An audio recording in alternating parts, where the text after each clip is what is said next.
What's up, everybody? The Crapgamer here, the most compelling game-related YouTuber, and you damn well know it, also the king of all game-related media, and you knew that as well. Back with another video. Thanks for taking time out to check it out. It's greatly appreciated. Let's take care of some business first. Check out the links in the description. You're going to find a link to the article which pertains to what we're going to talk about. You're going to find the link to my Twitter at @the_Crapgamer. You're going to find the Facebook page link and the merchandise link as well. So go ahead and check those out. And if you want to message me on Xbox Live, my gamer tag is down there, MOH Crapgamer. I answer every single request I get, every single message I get. So feel free to send me one, and you'll get a reply. I 100% guarantee it. Also, I'm not an easy guy to make look good. One guy that does it, the graphic guy, Jay Williams, of course. Go ahead and give him a look on Twitter. His Twitter is in the description as well. And tell him you heard about him from me, and he'll give you a good discount. On to today's topic, a little bit of sad news coming out of Sony. It looks like it's rough times all around for developers that fail to do a decent job. Sony shutting down DriveClub developer Evolution Studios. Here's hoping that Sony can hold a job fair for you guys and get you back on your feet. According to this article, following the cutting of 55 staff members from Evolution Studios last year, Sony has now revealed that they are shutting down the DriveClub and MotorStorm developers completely. The news was revealed via GI Biz, where Sony issued a statement regarding the company's closure. They begin by saying regular reviews take place throughout SCE Worldwide Studios, ensuring that the resources that we have in such a competitive landscape can produce a high-quality, innovative, and commercially viable product.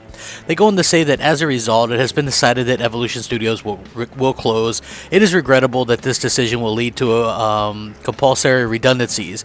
We accept that the decision will mean that we risk losing high-caliber staff, but by focusing on the other studios that already have exciting new projects in development, we believe we will be in a stronger position going forward and be able to offer the best possible content of the highest quality for our consumers. So what's interesting here is that, you know, just a little bit ago when Microsoft closed Lionhead Studios, there was a lot of the little Sony fanboys that were kind of like, oh man, Microsoft has no studios, this, and this. Look, this is just part of the industry. You know, originally I remember thinking, well, it sucks because these people are out of a job, etc., etc. But when you look at a first-party studio like Lionhead, they haven't done a AAA release in 6 years, and they're getting paid the entire time regardless. You know, they're paid, the lights are on, you know, everything, you know, they're just getting paid regardless of what comes out. Eventually you're bleeding money, just pouring money into this free-to-play game, and so eventually you have to cut ties, man. The game probably never would have released. Evolution Studios and DriveClub, I reviewed this game. This game was awful. It was probably one of the worst racing games I've ever played, no matter how many people try to damage control that. Terrible game. This game was supposed to be a launch game on the PS4. It didn't hit that. It came out a year later, and it didn't even launch with the weather that was promised. That came in a big update later, you know, and they did do a good job of adding content, but again, Sony was just making sure that people got their money's worth, what they were promised, what should have been there at launch. You know, all the stuff that's in there now should have been there at launch in 2013. So the fact that it took them 2 extra years to get everything that they should have been there at launch tells you all you need to know. You know, hopefully these guys do find another job, the ones that are talented enough to actually do that. But at the end of the day, you got to do your job, and then you'll have a job to go back and do. Because it doesn't just work where you get paid for nothing. You know, if you're not putting out a fucking quality product, you're going to get canned. You know, them's the breaks, kids. You know, if you don't do your job, you get fucking canned. So Sony did the right thing. We all knew this shit was coming, because how could they have afforded to keep them open? And I know the Sony fanboys try to damage control and say, oh, they sold this amount, this amount. That was all just brave little toaster.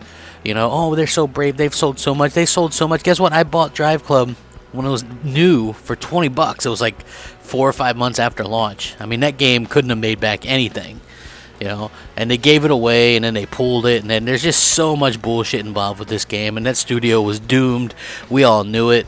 It's just interesting now that all these groups have, you know, closures on their hands. You know, Sony was Zipper, and this one, and multiple other ones. So it's always interesting when it's on the other foot, and to see the Sony fans kind of backpedal is interesting.